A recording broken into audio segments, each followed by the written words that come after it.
Food habits మీరందరూ కూడా గుర్తుపెట్టుకోవాల్సింది మనిషి యొక్క ఆరోగ్యం మనం తినే తిండి పైన, మన అలవాట్ల పైన, లైఫ్ స్టైల్స్ పైన ఆధారపడుతుంది.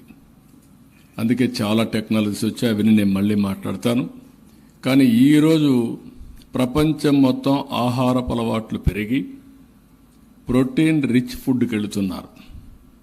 ప్రోటీన్ అంటే మీరంతా కూడా చికెన్, ఫిష్, లేకుంటే ఎగ్స్. మన మిత్రులు చెప్తున్నారు ఎగ్స్ డిమాండ్ తగ్గిందని, కరెక్టే. కానీ ఎడ్యుకేషన్ కూడా అవసరం.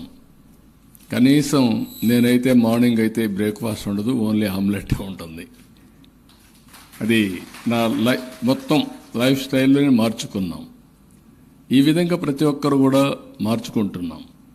ఒక పక్క ప్రోటీన్ అయిన తర్వాత ఇంకొక పక్క మీరు చూస్తే మిల్లెట్స్ ఇవన్నీ కూడా వస్తున్నాయి, బ్యాలెన్సింగ్ కోసం.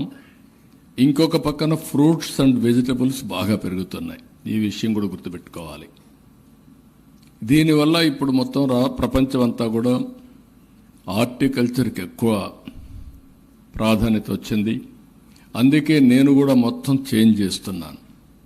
హార్టికల్చర్కి ఎక్కువ ప్రాధాన్యత ఇచ్చి ఈరోజు మీరు చూస్తే నేను లాంగ్ బ్యాక్ ఆనాటి ప్రధానమంత్రి గారిని కన్విన్స్ చేసి వాజ్పేయి గారిని మైక్రో ఇరిగేషన్ ఎట్టుండాలో నేను ఒక రిపోర్ట్ ఇచ్చాను.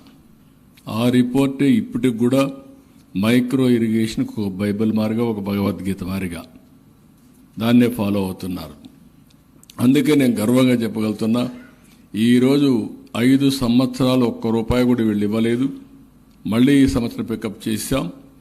దేశంలో మైక్రో ఇరిగేషన్కి నెంబర్ 1 రాష్ట్రం ఏదంటే దానికి చిరునామా ఆంధ్రప్రదేశ్. 16 లక్షల హెక్టార్లలో మైక్రో ఇరిగేషన్ పెట్టాం, ఆటోమేషన్ పెట్టాం. ఈరోజు మీరు మైక్రో ఇరిగేషన్ వచ్చినాక ఆటోమేషన్ వస్తే యాప్ ద్వారా ఎప్పుడు కావాలంటే అప్పుడు ఆన్ చేస్తారు, ఎంత టైం కావాలంత టైం నీళ్లు ఇస్తారు. అవసరమైతే నీళ్లు కరెక్ట్గా వెళ్ళలేకుండా చెక్ చేసుకునే టెక్నాలజీస్ వచ్చేస్తున్నాయి. టోటల్ మెకనైజేషన్తో ముందుకు పోయే పరిస్థితికి వచ్చాం.